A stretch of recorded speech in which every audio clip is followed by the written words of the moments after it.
Тайванд үзэж харах байгалийн үзэсгэлэнтэй газрууд маш их. Мөн амттай хоол, найрсаг соёлтой хүмүүсээр дүүрэн. Гэхдээ энд амьдрахад хэд хэдэн муу талууд бас бий. Гадаа бороо ороод ямар ч хүчтэй салхилдгэнт. Энэ бороо хизээж зогсох юм. Энэ хар салхи гэдэг нь хизээж дуусах юм дээ мэдгүй. Энэ хичээл ном нь бас хизээж орох юм бөө мэд. За бүгдээрээ сайн бацгаана уу? Та бүхний өндөр мэндийг хүргэе. Саруулайн.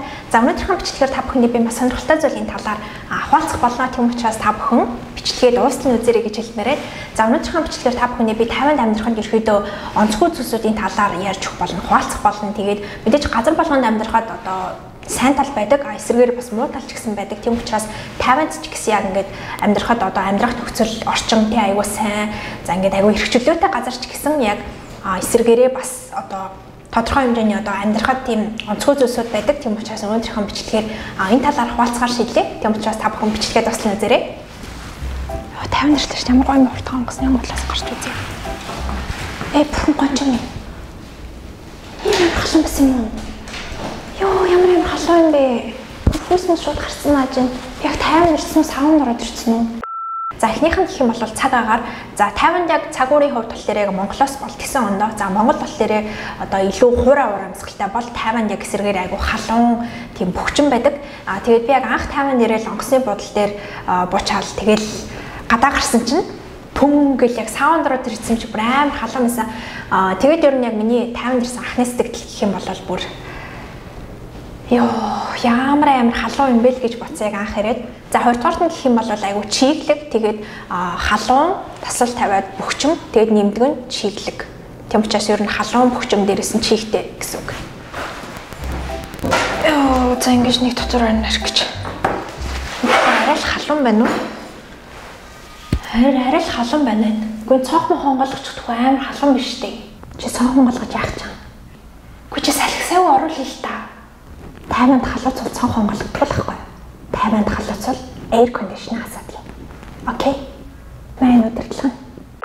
За дараачих нь Тайванд air condition байхгүй бол амьдрал байхгүй. Тэгээд энийг бол ерөөдөө гашуун үнэн гэж хэлж болно. За AC-ийн тас ерөөдөө нэлийн мөнгө зарцуулдаг. Тэгээд би яг анх Тайванд ирчээл аюу гайхажсэн байхгүй. Монгол болохоор бид нэр одоо гэртээ гिचний халууцаж орж ирсэн ч гэсэн гэртээ орж ирэл сайхан сэрүүцчдэг тий. Эсвэл халууцсан үедээ за нэг хальт цонхон голгоод нэхгүй сэрүүхэн болчдөг ч юм уу. За Тайванд бол яг эсрэгээрээ би яг анх Тайванд ирчээл дотор байранд орчоод тэгээд ингээд амар гайхчихсан. Яагаад сэрүүцэхгүй байна те ингээд гэртээ ороод ирсэн байх чинь амар сэрүүцэхгүй байх ингээд гайхаад байсан чинь би нэрээ Монголд биш Тайванд байгаа юм байна. Тийм учраас Тайванд байгаа юм чинь air conditioner асах хэрэгтэй мэн гэдгийг өөр нь бол тэр үеэслэг ойлгож авчихсан. Тэгээд тэр үед бол air condition байхгүй бол ер нь амьдрал яахгүй байна гэдгийг бас ойлгож авчихсан. За өглөө мэдээ үсэж шүү. Юу идэх вэ? Өчтөр авсан боо идчихсэн юм лүү? Нэг идчихээ дөө. Өчтөр гэртээ болсон гайгүй байгаа. Ямар авт.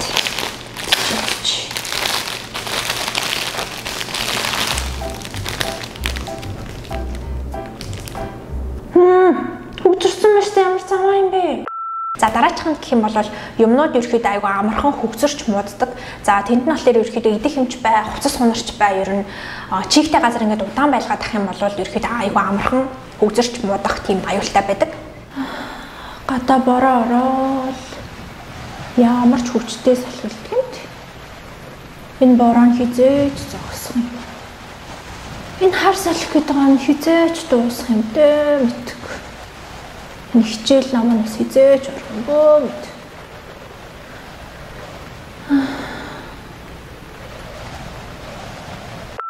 За дараачих нь Тайванд тайфун буюу хар салхи аягүйх болдог. За тэгтээ ойрын жилүүдийн хувьд бас арай гайгүй байх шиг байна.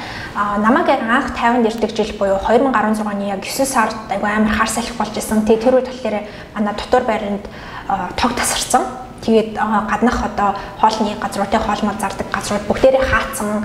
Тэгээд гадаа бүр амар салхитай. Тэгээд манай сургуулийн одоо манай кампусын том моднууд бүр ингээд унаад ирсэн.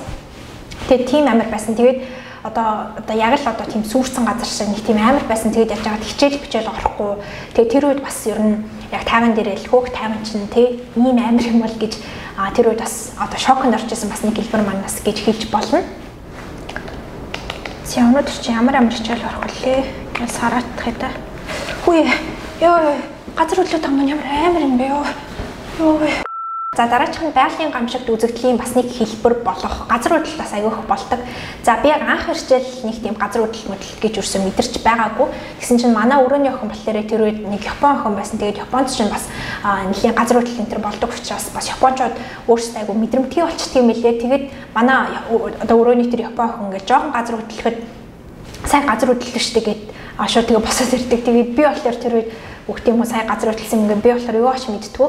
Тэгээ би яг эхний жил мэлдээ ерөөсөө тэгэж тайманд газар хөдлөхийг ерөөсөө мэдэрч байгаагүй. Тэгээд яг 2 үлээ 3 дахь курсээ би яг дотор байранд орсон. Уцаа хараад ажиллаа эсвэл компьютер оролцсон байж болов. Тэгсэн чинь бүр амар газар хөдлөө бүр ингээд орхичдсан байлээ бүр. Тэр үед бүр төөх ямар амар юм бэ? Ийм амар газар хөдлөлт юм уу гэж тэр үед яг мэдэрч байсан.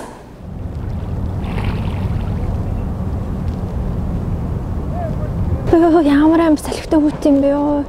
50 халуун орон биш байсан юм уу? Ийм амар хүүтэн байдаг ч надад хэлэхгүй яасан юм бэ? Ёо ямар хүүт юм бэ ёо. Бурхан минь. Ямар хүүт юм хөлтлөө.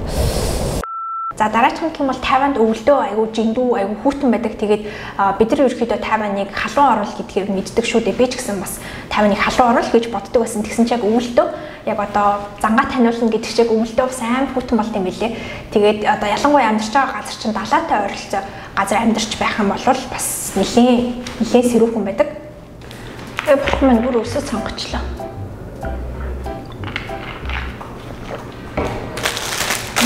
Боор гэс.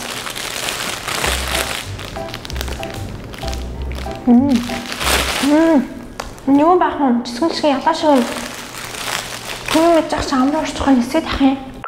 За дараачих нь юм бол гэртээ заавал цэвэрхэн суух хэрэгтэй. Тэгээд 50 мань аягүй халуун дээрээс нь аягүй чиглэг газар учраас одоо хоолонд эцэг аяг тавга тэр дорн угааж цэвэрлэхгүй болвол тийм жижигхэн эстэг амтан ч юм уу эсвэл тийм жижигхэн шороолчнууд үүсчдэг. Тэгээд тийм жижигхэн эстэг амтан үүсчихлээр дараа нь одоо ширээ сандал дээрээ суугаад юм хүм идчих хахад ингээд ам хамрлаа орчих гээд нисээд идэх учраас аягүй ядаргаатай. Тэгээд тийм эстэг жижигхэн эстэг амтныг одоо устгахын тулд супермаркетаас юм уу дэлгүүрээс тийм наалт аваад тавьчих болно. За эсвэл жижигхэн аяанд жоохон усыг тэгээд дээрэс нь алюминий цуу хийгээд тавьчих юм бол тэд нар ингээд аяанд орж ирээд хөвчдөг юм билээ. Ямар хүүт юм. Үлдэж өглөө. Таймд халуун биш байсан юм уу? Яг үлдэж өглөө.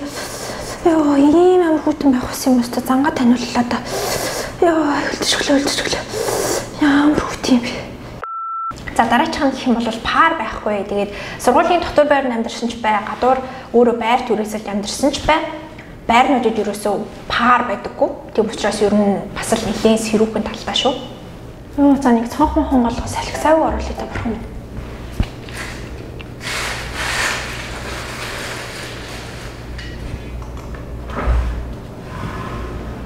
Ямар сайхан юм бэ?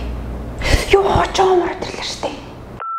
За дараачих нь болохоор Тайван халуун орон учраас ерөөхдөө хорхоо шавж аягүй ихтэй. За тэгээд хорхоо шавж дундаа ийм том айгуу том тийм жом байдаг. За ийм амар том цаашаа миний яг гэрхийн уруу шиг гэх юм уу ийм том харанхуйтай юм жом байдаг. Тэгээд хамгийн ачаалттай зүйл нь юу вэ гэхээр Тайваны жомнууд нисэж чаддаг. Тэгээд тэр нь болохоор айгуу заваан. Тэгээд Тайванд ерөөхдөө гэртээ одоо жомом оруулахаас сэргийлэх нэг арга гэх юм бол хаалганыхаа доор тийм одоо жоохон нөхмөх гарсан байдаг шүү дээ. Тэрийг айгуу сайн бүглэх хэрэгтэй. За хоёрдугаарт гэх юм бол одоо гэртээ цонхоо онгойлохдоо одоо энэ шумуул орж ирэхээс сэргийлдэг юм хаалттай дээ шүү дээ. Тэр хаалтаа ингээд шорох гэж татсан байх хэрэгтэй. Тэгэхгүй бол бид гэртээ зүгээр цонхон голгоцсон байсан тийм хаалт малын татаагүй байсан чинь нэг харин өсрөл ороод ирэхгүй. Тэгэхээр би эрүүхэл ороод ирсэн байна гэж бодсон чинь манай гэрт жом ороод ирсэн байсан. Тэгээд тэр болохоор яг хоёр дахь одоо манай гэрт орж ирсэн хоёр дахь тохиолдол байсан. Тэгээд та бүхэн эхний тохиолдлыг үзэж амжаагүй бол миний дээрх линкээр орж үзээрэй. За ингээд өнөөдрийнхөө бичлэгийг дуустал үзсэн та бүхэнд маш их баярлалаа. Тэгээд та бүхэн subscribe дарж найз нөхдөд түгээхээ битгий мартаарай. Ингээд бүгдээрээ дараачихан бичлэгээр уулзцгаая. Баяртай.